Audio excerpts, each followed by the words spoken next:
సూర్యాపేట జిల్లా మట్టపల్లి శ్రీ లక్ష్మీ నరసింహస్వామి వారి దేవస్థానంలో నృసింహ జయంతి ఉత్సవాలు వైభవంగా జరుగుతున్నాయి. ఇందులో భాగంగా వైశాఖ పౌర్ణమి సందర్భంగా శ్రీ లక్ష్మీ నృసింహుడి కళ్యాణోత్సవాన్ని కన్నుల పండుగగా నిర్వహించారు దేవస్థానం అధికారులు, పండితులు.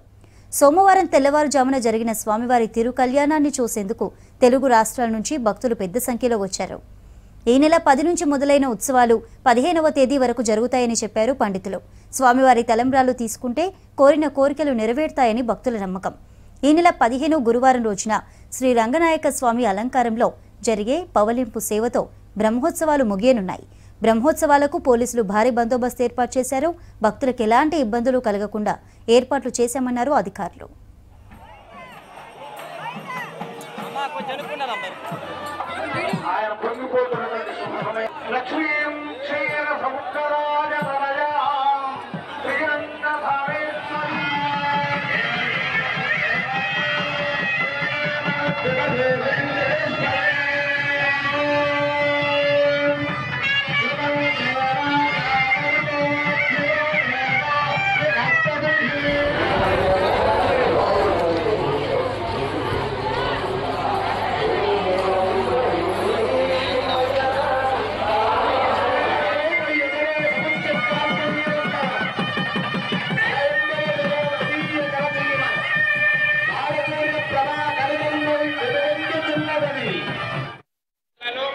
ప్రసిద్ధమైనటువంటి నవనారసింహ క్షేత్రాల్లో పంచనారసింహ క్షేత్రంగా, అలాగే కృష్ణవేణి నదీ తీరంలో ఉన్నటువంటి పంచనారసింహ క్షేత్రాల్లో ప్రధానమైనటువంటి క్షేత్రంగా భాసిల్లేటువంటి మట్టపల్లి లక్ష్మీ నరసింహస్వామి వారి వార్షిక కళ్యాణ మహోత్సవాలు 5 రోజుల పాటు అంగరంగ వైభవంగా జరుగుతున్నాయి.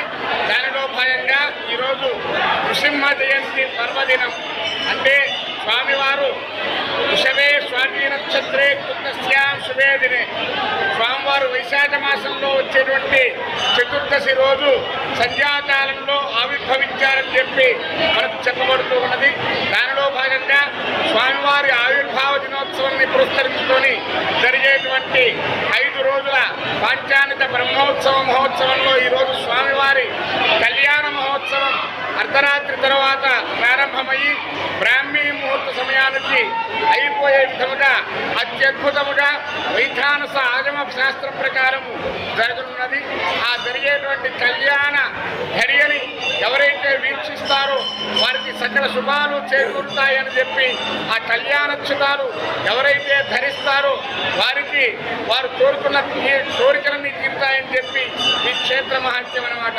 అటువంటి పరమ పవిత్రమైనటువంటి నారసింహ క్షేత్రంలో జరిగేటువంటి కళ్యాణంలో అందరూ పాల్గొని స్వామివారిని దర్శించి